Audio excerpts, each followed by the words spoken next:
Cheers. അങ്ങനെ officially എന്റെ notice period കഴിഞ്ഞ സ്ഥിതിക്ക് എന്റെ കൂടെ വർക്ക് ചെയ്ത എല്ലാവരും കൂടി എനിക്കൊരു ഫെയർവെൽ തരുവാണ്. ഉച്ചയ്ക്ക് 1:30 ലിവർപൂൾ സ്ട്രീറ്റിലുള്ള വെതർസ്പൂളിൽ മീറ്റ് ചെയ്യാമെന്നായിരുന്നു ഞങ്ങളൊക്കെ പ്ലാൻ ചെയ്തിരുന്നത്. പക്ഷെ ഞാനെത്തിയപ്പോഴത്തേക്കും 2:15. 40 minutes, you made me wait. 40 minutes. Late ആയിട്ട് ചെന്നതിന് കാസിയുടെ പറഞ്ഞ് 2 തെറിയും കേട്ട് നേരെ ഞങ്ങൾ വെതർസ്പൂളിലേക്ക് വെച്ച് പിടിച്ചു. എമിയും ജോർദാനും വരാൻ കുറച്ച് സമയമുണ്ടെന്ന് പറഞ്ഞു.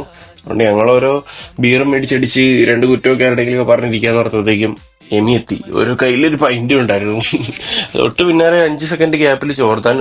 അപ്പൊ എല്ലാവരും എത്തി സ്ഥിതിക്കും എല്ലാ പരിപാടിയിലേക്ക് കടന്നേക്കാം. ജോർദാൻ നേരെ പോയിട്ട് അവനുള്ള സൈഡർ മേടിച്ചു. I think it strawberry lime.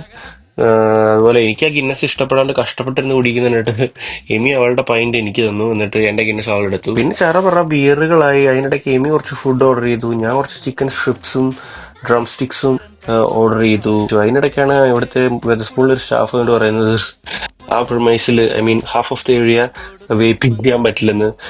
അത് കഴിഞ്ഞപ്പോൾ അവർ നോക്കിയപ്പോഴത്തേ അപ്പുറത്തെ ടേബിളിൽ കുറച്ച് ആൾക്കാരിന്ന് വെയിപ്പ് ചെയ്യുന്നു. അവിടെ ഒരു ലൈൻ വരച്ചിട്ടുണ്ട്, അതിന്റെ അപ്പുറത്തേ പോയി വെയിപ്പ് ചെയ്യാം. എന്ത് സെൻസാന്ന് അറിയില്ല. എനിക്കല്ല. അതുകൊണ്ട് ഈ മീൻ ചോദന അവിടെ പോയി വെയിപ്പ് ചെയ്തു. അപ്പോഴാണ് നമുക്ക് ആ വിളി വന്നത്. എന്ത് വിളിയാണ്? വിശപ്പിന്റെ വിളി. അപ്പൊ പിന്നെ ജോർദാന്റെ അഡ്വൈസ് പ്രകാരം നമ്മൾ മറ്റു സ്ഥലത്തേക്കാണ് വെച്ച് പിടിക്കുന്നത്.